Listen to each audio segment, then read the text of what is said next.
Hello, I'm Kira. I don't have a jazzy opening. Let's just get right into this. This is the Season 1 Hazbin Hotel big review that a few people said they were looking forward to. So to all three of you, this is for you, kid. So basically the good, the bad, and the ugly, but I want to do the bad, the good, and the why it worked. Because that's way more fun. The bad stuff out of the way first because I prefer talking about the good stuff. So my biggest thing with the show is that I don't think that any sort of media should require you to watch spin-offs or watch interviews or watch a pilot that is not included with the service. You know, people who are watching Hazbin Hotel, the random Prime users, should be able to click on the show and watch it and enjoy it with minimal confusion. Like, it's fun to go out there and find extra material or watch Hell of a Boss or whatever. I'm having fun watching Hell of a Boss, but it should not be a requirement. And one of the biggest things about getting your show onto a platform like Amazon Prime should be reaching a broader audience. And that audience should not be confused, okay? It would be like if I wanted to watch The Legend of Vox Machina and had to listen to all like 200 hours of the Critical Role campaign just to get it. It's like Marvel wants me to watch 2 different series on Disney Plus before I can go see their movie in the theaters, and that's not gonna happen. It's just, when you're looking to appeal to a broader audience, you need to make it so the material is friendly towards them. My big one, and I think was a big one when I've watched like other people's reaction videos, was what happens to a soul just killed in hell. Because that is not explained. And yes, I have been told that they just reincarnate, but man, is that ever freaking boring. Hell was interesting to me because it was a constant threat, and Charlie was so much fun because she loved it anyway. Hell is like a character. Between episode 1 and episode 8, we have to learn to love it as much as Charlie does so that we are invested in them winning the fight.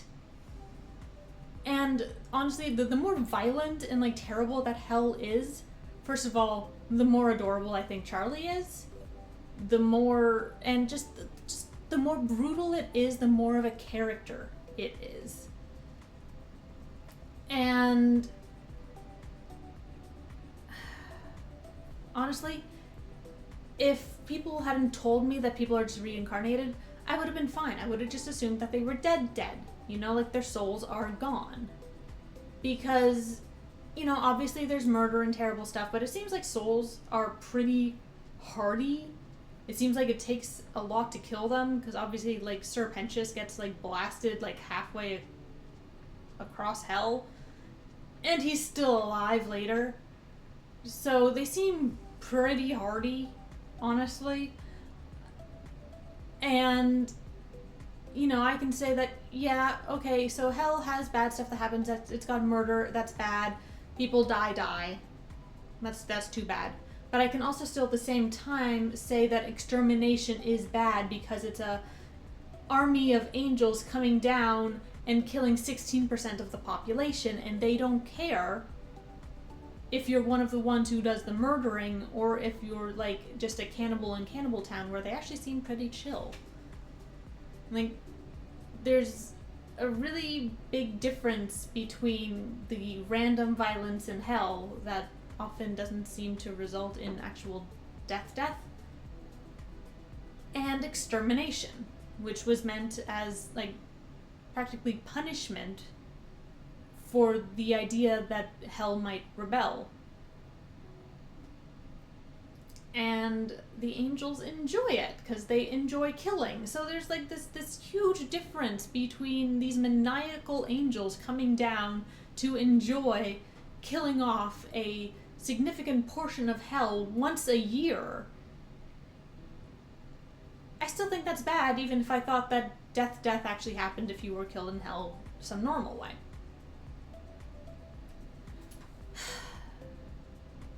But yeah, the fact that souls just reincarnate actually raises a question for me. what is Alistair? If he was able to take overlords and tear their souls apart, what is he? Like, is he on some angelic power level? Like, is he that strong of a demon that he's on, like, angel level? Because he was obviously able to kill these overlords in a way that just made them dead. And then he took on Adam without using any sort of angelic weaponry. He was just using his tentacles and his little minion things that he made. He wasn't... So what is Alistair? You know, it raises a big question for me. And so honestly, yeah, I don't think that random watchers should have to look for outside lore or outside answers to answer their questions. They should be answered within the source material. Okay, so then smaller stuff that's like more specific. The Vees are unbalanced, okay? I got like a 10-page script here, okay? Velvet is basically a symbol of toxic social media, whereas Vox is both the symbol of capitalism, but specifically like through corporate television and the monopoly of corporate television. The way that he, you know, says, trust us, and hypnotizes everybody, but at the same time we see him, like, you know, as the talk show host, as the guy on vacation, as the cook, as the evangelical priest, you know. He is everywhere, he shows everyone his point of view is going to be the only point of view that is being shown. And that is bad.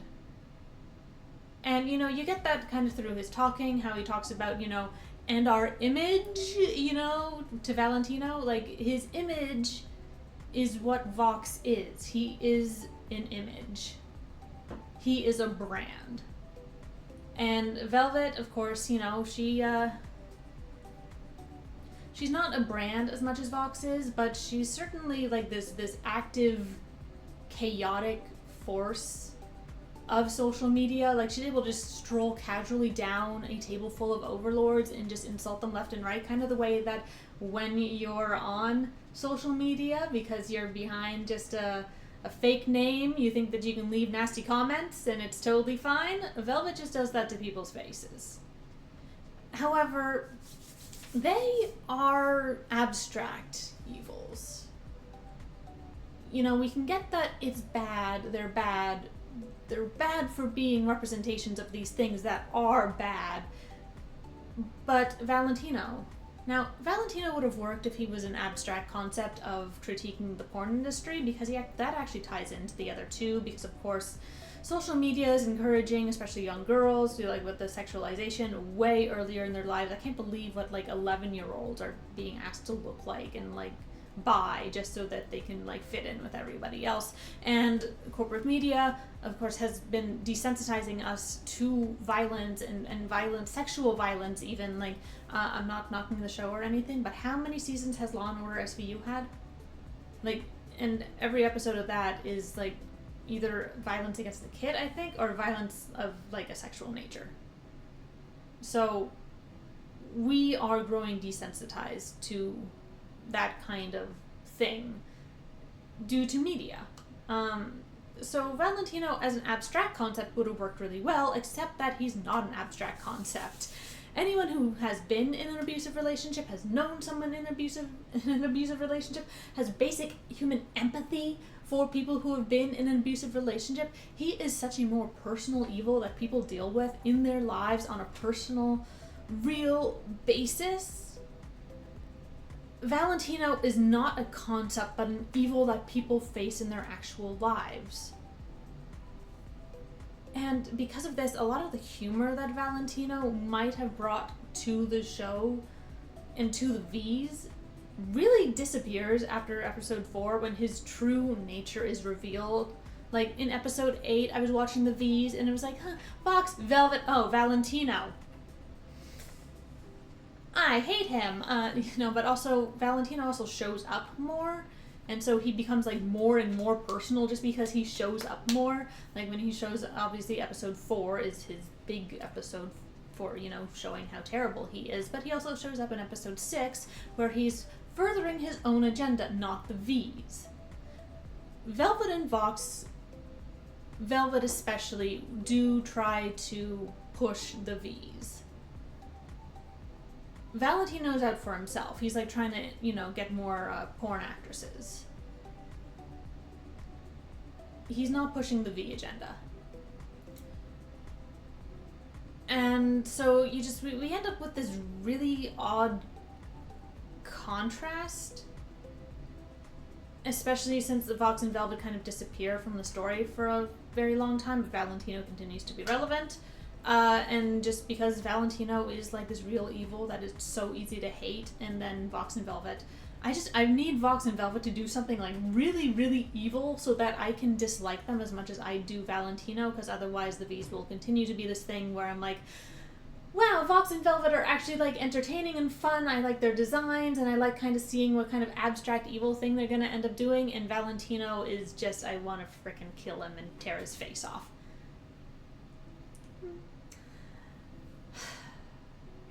Yeah, so the Vees' appearance in episode 8 hopefully foreshadows some big moves on their part, but without Velvet and Vox really doing that really bad thing to make me hate them, Valentino will always be a more personal villain who mirrors some people's like actual lives. So,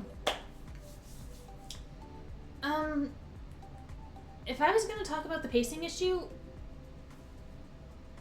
I was going to talk about the pacing issue, but then I made my Carmilla video, which I can hopefully link to somewhere up here, if I can figure out the technology. But I made a video on Carmilla and how she was treated as a main character, but then not treated as a main character, simply because of the number of songs and the fact that she is responsible for the 6-month extermination being moved up. But she's also like, she doesn't take place in the final fight. She's barely in episode 8 at all. They like walked the fence and they just didn't commit to either side, and it ended up with this really weird character that I think that actually fixing her pacing would have fixed the pacing of the show as a whole. So if you're interested in watching my thoughts about the pacing of the show and how Carmilla would have actually helped with that a lot, you can watch the Carmilla video. I don't feel like getting into it anymore here. But, I did, if we're going to talk about the pacing at all, episodes 4 and 5 were the strongest ones for me, just because they slowed down and they gave us character development. 4 was obviously Angel's episode. It was so important, but 5 also was Charlie's episode. I made a video on that too! Maybe I'll link it up here. It's Charlie's episode where she gets to grow and we introduce Lucifer, and then Lucifer actually manages to become like a main character within appearing in 2 episodes. And you can tell because of how he's framed at the very end. It is that last frame, the last time that we see Charlie in the entire season. She has Veggie on one side and Lucifer on the other. That's how you can tell who is going to be important. I mean, because in that song, we see the Vees a lot, so we know they're going to be important. We don't get the Overlords at all, so I'm going to assume that they're not going to be too important, but we get the whole hotel singing. Cherry Bomb is there, so I'm assuming that she's just going to stay with the hotel. And that final shot of Charlie before they show the hotel being all beautiful is Veggie, her, and her dad. So that is a pretty clear indication that Lucifer is going to play a more major part. Anyway, 4 and 5 were just beautiful episodes and did this wonderful character development, and I love them so much. And I know that they are the ones that kind of slowed stuff down and might be said to have bogged down the show, but honestly, I would not trade them for anything. So, anything else is actually in my Carmilla video. So, then, my one thing is the Angelic Steel thing was pretty weak. I mean, not only did Veggie have her eye taken out by Angelic Steel, which I think should be a pretty good indication that Angelic Steel is what can hurt angels, but then the characters weren't even shown to be using like angelic weapons. And I get that, like, Cherry's bombs could have been modified and Angel could have been using, like, silver bullets, but Charlie was using, like, fireworks. And Husk was using his playing cards? Which, I don't know, maybe he got them tipped in angelic silver, but it just seemed like there could have been a better solution to what can kill angels. Especially, again, with Alistair just trying to take on Adam without any sort of angelic weapon. He was just like, I'm just going to do this with my freaky tentacles. It just felt a little weak. And definitely something that Charlie shouldn't have had to make a deal for. I like the fact that she went and got the cannibals. That was good. That was cool. But I think that the answer of, you know, Angelic Steel was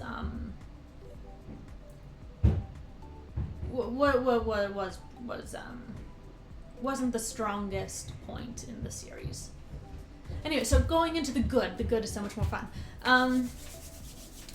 The characters of Hazbin are so great because it's like sometimes you get stories where it's like they put them in the plot roller coaster and then they just zoom the characters along the plot roller coaster because it's like we have an end game here and we have to get the characters to the end game. In Hazbin, the characters get into the plot car and they drive their way along, and their motivations and their development drives the car along a certain road to the plot. It makes the plot. I like that sort of storytelling. I don't like the plot roller coaster. I like the plot car. And between the two types of characters that you get, there was a good balance. There's basically two types of characters for me, especially in this show. Basically, development characters and reveal characters. Neither one is better than the other. You need both. You can't have all development characters, otherwise it's going to be like so crazy. So crazy to develop so many characters who need to develop and have storylines. Sorry about the banging.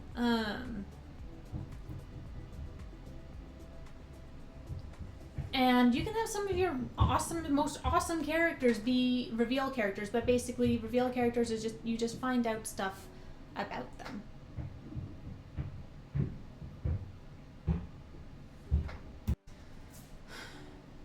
Puppies aren't the most understanding when it's like, I'm trying to record and you're barking. Where was I? Anyway. Characters! So the reveal characters that we have, it's like we learn about them, so they gain complexity, but they don't necessarily change from beginning to end. And like the big example here actually is Alistair.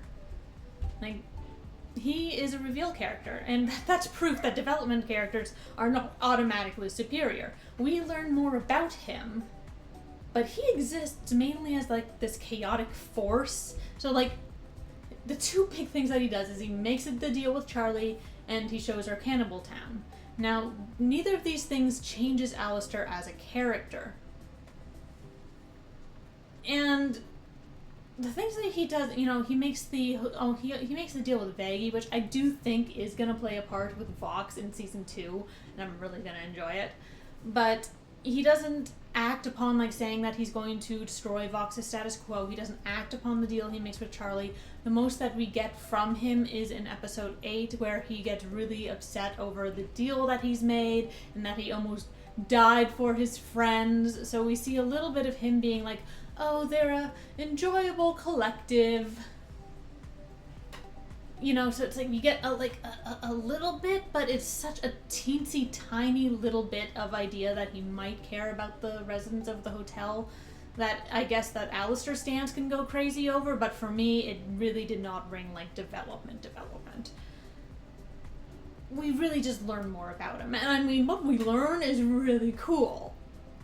But he is not like a changed man at the end of the season, you know? Husk is also a reveal character. We really don't learn much about him. I mean, when I talk about development, I don't mean like, oh, I'm kind of friends with these people now. That's not development. When I say development, I'm talking about, like, Charlie, okay? And I can get into her development, but, you know, I can kind of stand these people now is like, oh, he got 1% people interest. That was mostly Angel. That was mostly him revealing stuff to Angel that then revealed a person who was able to connect more. Because he reveals something more about himself, that gives a person who is able to connect more to other people and therefore, at the very end, be like, yeah, couldn't find new drinking buddies or whatever. So when you have these reveal characters, I'm not saying that there can't be any change at all, but I'm saying that the reveal causes any change that we really see is caused by a reveal. Okay? Yeah? Yeah? Okay. So, you know, Husk is a reveal character. Veggie is actually also a reveal character, which mostly works. I wish that she had a little bit more development, but the big reveal obviously is that she's an angel, but otherwise her behavior doesn't really change. She's devoted to Charlie. She's, you know, angry generally angry. She doesn't really change that much.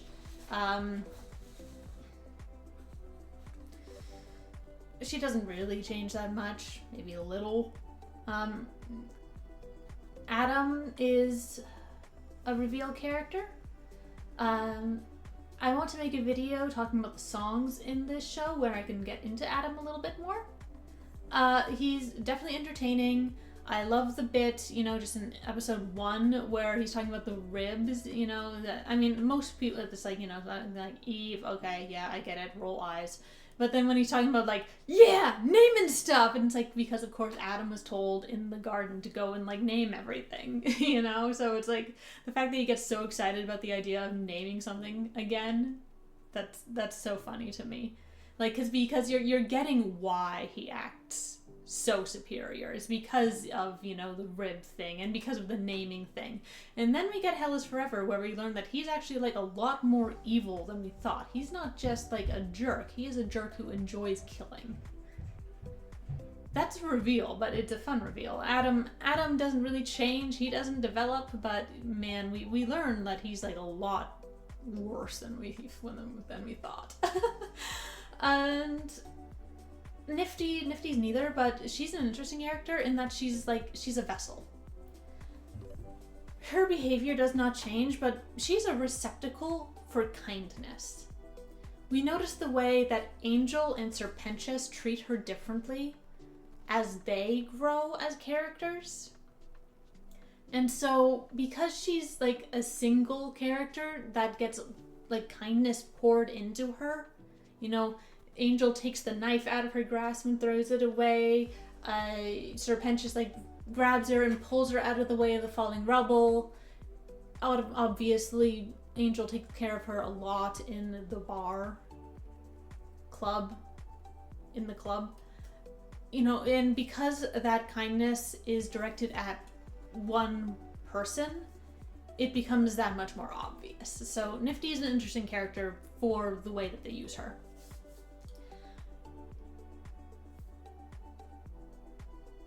I want to talk about Sarah. My opinion on Sarah was not popular last time, but, well, some people didn't like it. But Sarah's a character who I think will likely go from reveal to development. Like, we learned that she was one of the angels who made Earth. We learned that she was the one who okayed the extermination. And I think we're going to learn... I am buying into the Lucifer was a seraph theory because it makes a lot of sense in a lot of ways. Not only the sixth wing thing, but also the way that Sarah acts towards Emily and how she is so afraid of falling. If one of them was a seraph before, if Lucifer was a seraph and fell, then the idea that Emily could do the exact same thing, the idea that the precedent is a seraph, explains Sarah's just, like, intense fear of it and why she always refers to Charlie as Lucifer's something. So, like, she calls her daughter of the morning star, and then she says that Lucifer's misguided daughter. Like, she doesn't refer to Charlie as Charlie. She always refers to her and her relationship to Lucifer. So Sarah's attention is always thinking about Lucifer, not actually Charlie as her own independent person. Anyway, Sarah is a character who thinks of herself as a martyr because of what she's doing. She's taking this on her own, and those martyr characters can either be really interesting or really boring, honestly, but okay, hear me out. She reminds me of Miguel from Across the Spider-Verse, okay? Okay? Because he allows people to die because of the grand scheme that he views as necessary for these, you know, spider worlds to stay intact, to maintain order. But he becomes villainous because of how he enforces his ideas. And there is that one point after he sends Gwen back to her home world where he has to say, we are the good guys, you know, because everybody's like staring at him like, are we the good guys? You know, but he is taking the burden of keeping like everything together. He takes it all on his own shoulders. That's just his character. Sarah allows Adam to kill human souls because she wants to protect heaven and maintain order, but she allows the exterminations to happen while trying to convince herself that she is still good. She's still one of the good guys. And she's also good for protecting Emily and taking it all on her shoulders. Her worldview with Serpentius arriving in heaven will either shake her completely, or she will have to find some way to justify her actions so that she doesn't have to admit that she has allowed the extermination of souls who had the potential to come up to heaven. And I'm really interested to see which one it is. Emily does have a little bit of development, like she loses some of her naivety, but then she doesn't actually do anything to like help Charlie. Like she promises that she'll figure something out, but then she doesn't actually do anything. And I get that she doesn't have the power to, but she had a little bit of development. But okay, so the real development characters change how they act throughout the series. Charlie, like good protagonists, is a development and a reveal character. So like her motivations from Lucifer are a reveal, as is like how she met Vaggie. When you have an established couple, everything about them is going to be a reveal unless there's drama, which Charlie and Vaggie can't even maintain for a full episode. Otherwise, she really is a development character. She grows into a leader who like can admit her mistakes and like own her mistakes and then learn from them.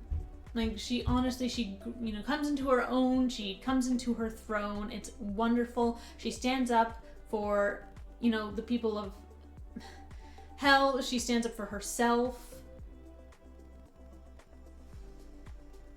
She stands up against heaven, and that's just beautiful because of course in the very beginning Adam just like spins her out of the room, and then she goes up to heaven and like yells at them from the top of that seeing orb or whatever it was. Oh. And she does also this lovely growth between like Happy Day in Hell and The Show Must Go On, where she says, I'll fulfill my destiny, and she's singing all alone. And then in The Show Must Go On, the whole group sings that she will fulfill it, and then she sings, as long as all of you are with me. And that's just a wonderful little show of how Charlie has actually like accepted that she's gonna need help and that that's okay. Because a huge part of this show is actually accepting that it's important to find the people who will accept you and help you. But that's themes, and I'm gonna hit that later. So, basically, everything in Ready for This, because that's such a perfect song, it uses the musical element so perfectly to push her along that path into accepting who she is and what she needs to do. You get the music swelling and the choir kicking in, and it's such a classic Broadway style musical number, and that kind of indicates that it's an important moment, that for Charlie, this is really her moment where she realizes who she is. And then there's also that moment where she stabs at him in the shoulder and whirls him around and swings him into the electric thing. Like, that's also beautiful. But then we get Angel Dust, who is also a development and a reveal character. He goes from the embarrassment of the hotel to their literal poster child. I love that. His development as a character comes in several parts. You have his relationship with Valentino and his relationship with those at the hotel, right? So he's a reveal character in that we learn about his contract, and we learn that he's in this terrible abusive relationship, but everything is development from there because he gains the confidence and the reason to stand up to Valentino. He gains the reason of his friends. You know, like, you don't mess with my friends. And hopefully, the next step standing up to Valentino is you don't mess with me. I'm looking forward to that. He gains friendship. He doesn't have friends at the beginning, but he gains friendship and is able to let walls down among the residents. I mean, first is with Husk, then is with Charlie, then he becomes friends with Serpentius, and the idea that this only happens because he was able to stop being that fake self all the time is just beautiful. It's beautiful. And of course he cares for Nifty, like I talked about, Nifty being like the receptacle for love. He has that solid relationship with Husk and is able to accept who he is, which is a thing that Valentino used against him in all those texts. You know, it's something that Valentino has always used against him. And then when he's able to accept it, suddenly Valentino stops having so much power. Angel is different in episode 1 from episode 8. He's a changed character without losing the core of who he is. And that's wonderful. Serpentius is also a development character, obviously, because he gets into heaven, but it's very subtle. Like, he goes from being a cartoonish villain to a very emotional character who is affected by others. He's always crying, a lot of people pointed out how he's always crying in the background over stuff. He forms friendships and he protects those around him, and, his angelification is proof that his behavior has changed, that he has changed, even though he is a side character and there wasn't like an episode devoted to that or anything. It really just happens in the background, and you kind of watch him in Nifty and you can kind of see that happening. Lucifer, despite only being in 2 episodes, is also a development character, so real props, especially to the writer for episode 5. Because it is revealed that he is suffering from depression, and that can explain a lot of his behavior over the years, including pushing Charlie away, or at least never fighting for her. It is also revealed just how effective the angel's punishment was. He sees the bad demons and blamed himself for gifting them free will. But his behavior changes through song and through his actions. Hell's Greatest Dad is like this desperate attempt to win Charlie over with gifts. He's just like, I'll give you this, and I'll give you this, I'll give you this, I'll give you this. And Jeremy Jordan said himself that he was like channeling Robin Williams in Aladdin. So yes, he was genieing. Genieing. That's a new word. He was like the genie from Aladdin. That was a specific example that Jeremy Jordan gave us. But that's not what Charlie wants, and that's actually how Alistair plays her in that song. Is what he gives her is words of affirmation. Oh, you're like the daughter I spawned. I wish that I had you. Oh, we're just best buddies. Whereas Lucifer is just like, I'll give you so much stuff, which is not what Charlie wants. So in Hell's Greatest Dad, he's trying to give her everything. He's trying to give her everything he can. But more than anything is the realization that what they both actually need is words of affirmation. Like, that they give each other in the song, that they still care about each other, and that, they're glad that they're father and daughter more than anything. And Lucifer promises to support Charlie, which, is obviously something that she needed. Like, to have her dad's support when she goes into heaven. That means everything, And in the finale, Lucifer does fight for Charlie in a way that he didn't in the past. And he fights for hell as well, his punishment, which shows that his behavior has changed and his worldview has changed. In fact, he says, "You changed my mind, you touched their hearts." He admits right out that his mind has been changed by Charlie, so his behavior changes. He believes in her dream by the end. He's not just going to support her, which is great. It's great when you have support. You know, it's great when someone's like, "I will totally support you in your new career." But when someone's like, "I believe that you will succeed in your new career," that's different. It's different. So Lucifer, he believes in Charlie's dreams. He doesn't just support her. Therefore, he no longer just sees the bad in demons. He actually sees the good in them. That is character development. And I mean, he's still going to deal with the after effects of depression. Like, that doesn't just go away. But he also creates something other than rubber ducks for the first time in a long time. Like, he says it's remedial creation, and that's great. He gets back into being kind of the creative dreamer that he once was. And so, like, that's how you do character development in a character who is there for 2 episodes. This development in season 1, though, does lead to the high possibility he'll be a more static character in season 2. And therefore, he's the one I'm most afraid will die. Lucifer Ex Machina is too strong to allow Charlie to completely come into her own. Like, it's great that they took down Adam with the 2 of them, but we do really want to see Charlie be able to defeat the big bad, or whatever it is, to be able to deal with the big bad at the end on her own. And I don't know if Lucifer needs to die or if he needs to get his wings ripped out, but it needs to be something that he can't help with. And the fact that he's like so on Charlie's side now makes it kind of really weird that he wouldn't be trying to help, so there needs to be something that prevents him from helping. The one thing that they could do that would honestly like make me asphyxiate with how funny it would be if they were like, you know,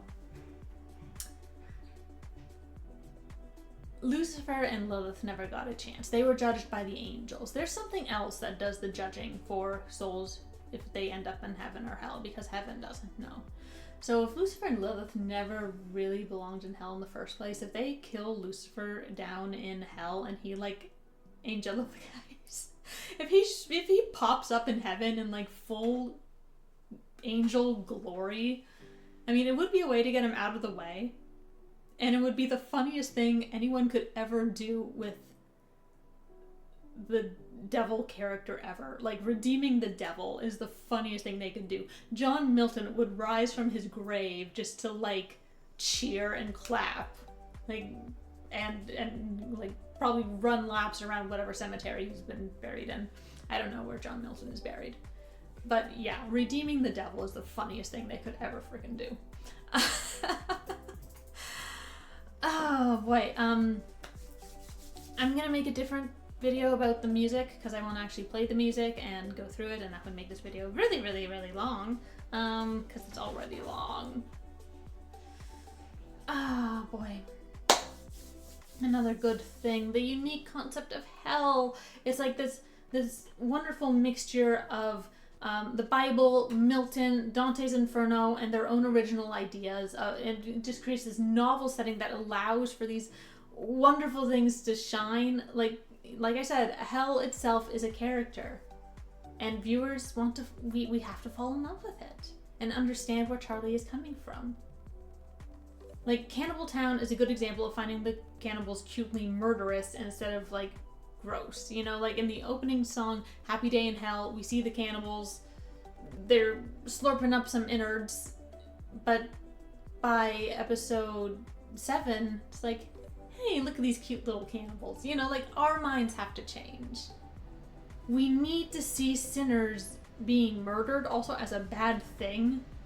So hell has to sell it so hard instead of just relying on simply making heaven look bad. Like, heaven looks bad.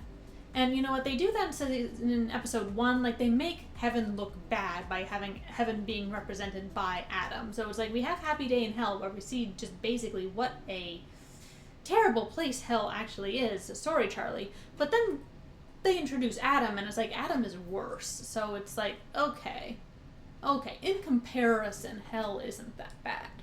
But by the end, we gotta be like, yes, we're on hell's side. We want hell to win. Hell is full of people who can get redeemed. Yeah! Suck it, heaven. So, you know, hell itself isn't a development character because it doesn't change, but it is a reveal character because I think we need to love it more at the end through just learning more about it. Haha. Okay. The themes and messages that the show sends are important ones. They're of owning yourself, no matter how society wants to brand you, and of allowing other people in. It's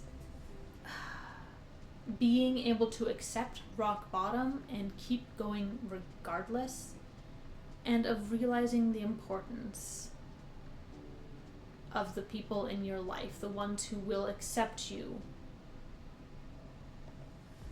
as you are and will help you when you're at rock bottom and help you navigate up from there.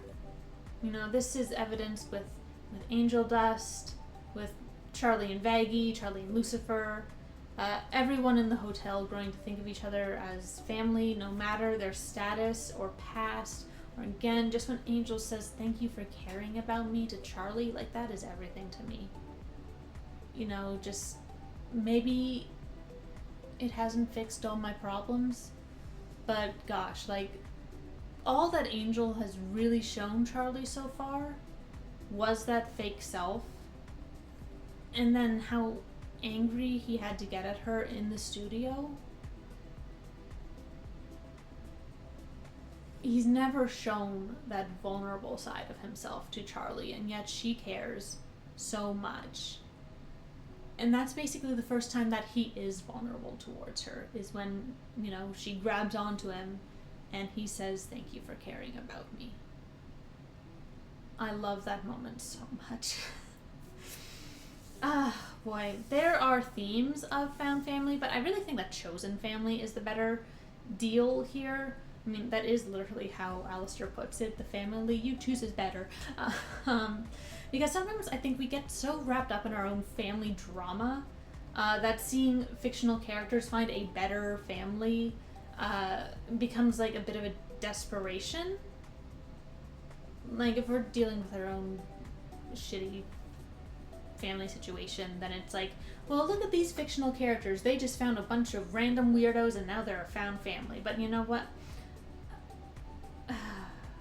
Hazbin does create a found family, but it also features a broken bond between a father and a daughter that gets mended in a way that helps them both tremendously. So I think it really is like a chosen family, that you can include those that you find along the way, but you also can pick those from your family that you still want to be in your life.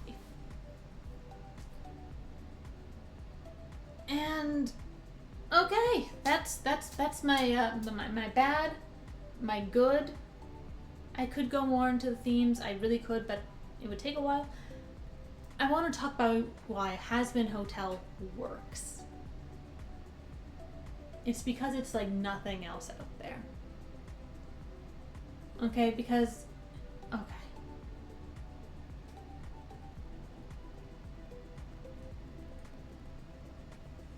It plays on our nostalgia, but it also has adult themes. It is adult animation. It's not meant for kids. You know, don't give this to your 6-year-old to watch. It'll traumatize them. They'll be afraid of ball gags for the rest of their lives. But you know, we get adult animations. We do. But they're often done in not very attractive styles. And I get that people have like critiques of Vimsy Pop's like character designs, but it's hard to find a person who says that Hazbin Hotel is not well animated. It pops. The ways that the colors are included within the characters, like the way, oh god, I could go over the colors with these characters forever, and I won't. But you know, the character design is so good. The way the colors are so good. Everything, the way that the characters are just always moving. There's always something going on. They got the Looney Tunes kind of sound effects in the background. It's so great. Whenever Alistair cracks his neck, you actually hear that crack. And then, you know, when he swings his cane, you hear the, you know, it's so good. Everything about it is just, oh, the sound effects are so good. No, but I'm thinking this railing needs work. One good push, and you just go right over the edge. Whoopee! Bye-bye. The sound effects are so good. And, you know, so it's not... But, you know, we also have adult animation that have really good animation, like Castlevania. Like, that has really good animation. Or I mentioned earlier, I think, Vox Machina, The Legend of Vox Machina. That has good animation. But it doesn't invoke nostalgia the same way because Hazbin goes ahead and makes itself a musical. And it's drawing on, like, that Disney Renaissance, you know, the real greats, you know, and the way that it's stylized kind of reminds me of, like, Hercules, you know, where everything was just super stylized. And so it really is like any of us who grew up watching The Lion King, Hercules, Hunchback of Notre Dame, which also critiques the church, but or even like the earliest of the DreamWorks movies, like the Prince of Egypt and Road to El Dorado. It's just that knife through the heart with the nostalgia for the old 2D looking stuff. And the closest thing that I can come to Hazbin Hotel is that show Central Park, which was a musical. And it had really good people doing the voices. People who knew how to sing. But it was not done in the same kind of animation that was just going to hit us in the feels because, oh my gosh, that's what I grew up with watching, and now it just has more adult themes and ideas that I can connect to more because, you know, I can go and try to watch Wish in the theaters and, you know, it's like even if the animation looked better than it ended up looking, and if the songs were good, I still appreciate the idea that, you know, more mature themes can be applied to animation. Something that I can relate more personally to. So, like, when Lucifer was like, take that, depression, that's not something you're gonna find in a modern Disney movie. And it's something that a lot of people latched onto and felt for the character. You're not going to get a character like Alistair in a modern Disney movie. He's too scary. And yet, like, you know, he's completely entertaining. And so, because, you know, it's for adults, but it's taking this, you know, the magic of animation, the magic that you are able to do with animation. With animation that looks like the stuff that we grew up with, that we love, that we long to see again, and yet the golden age has passed. But you know what? It's giving us those adult messages and characters and like the scares and the everythings that is like that we're looking for as adults for messages in our media, but it's packing it up in this beautiful nostalgia box with songs, and the songs are so good, and it's like nothing that I've seen. You know, like, it's just, oh. And there was also never a dull moment. You know, there was never a moment where I was just like, wow, this is boring, I'm gonna turn off the show and go watch something else. I mean, sometimes it would be like, wow, my eyeballs feel dry, I should probably do something else other than watch the show. But, you know, I've rewatched it so many times by now. But, you know,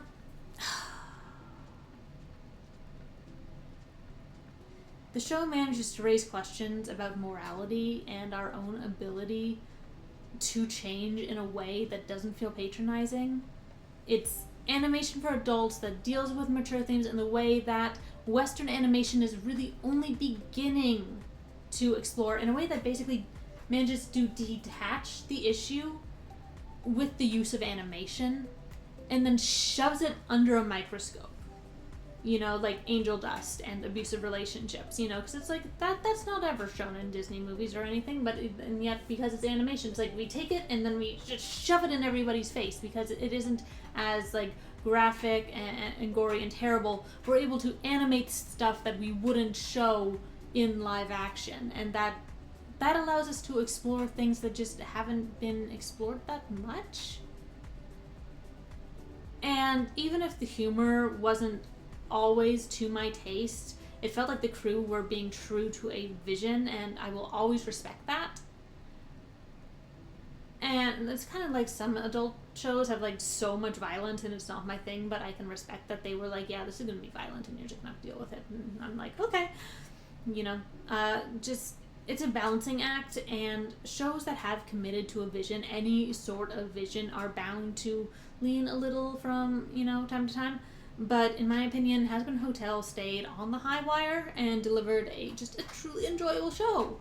With stunning animation, fantastic voice acting, oh my god, an absolute diamond of a soundtrack, and a unique premise that can't help but keep you interested. Like, I can't bother rating it out of 10 because it's so absolutely out of the box nuts that I have no clue how to compare it to anything else. It is its own thing. The only thing we're going to be able to compare it to Hazbin Season 2.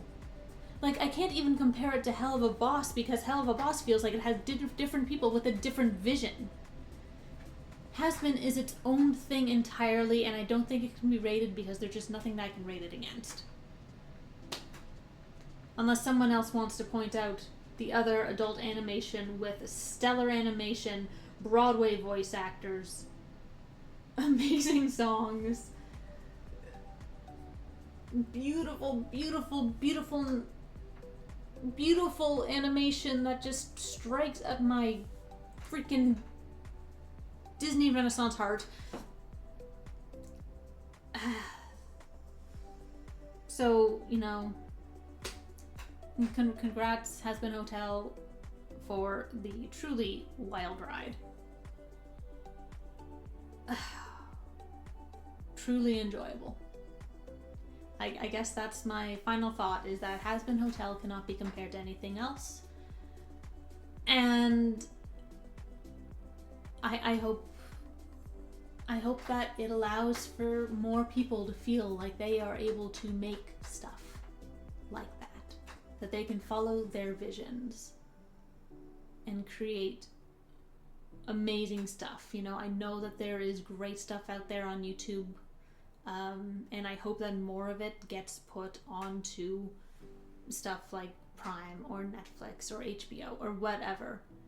We need more shows like this in the mainstream.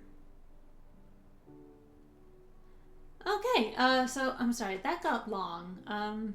I'm gonna do a video that's rating the songs, but rating the songs as they function in a musical, because like how I personally like the songs, like that's completely subjective. But how they work in a musical is actually kind of not as subjective. So that's more fun to talk about. And I'm also reacting to Hell of a Boss now. I've watched 2 episodes. I watched the pilot and I watched episode 1, so that's been fun. And yeah, again, I'm Kira. I hope you're doing well wherever and whenever you are, and I will see you later. Bye.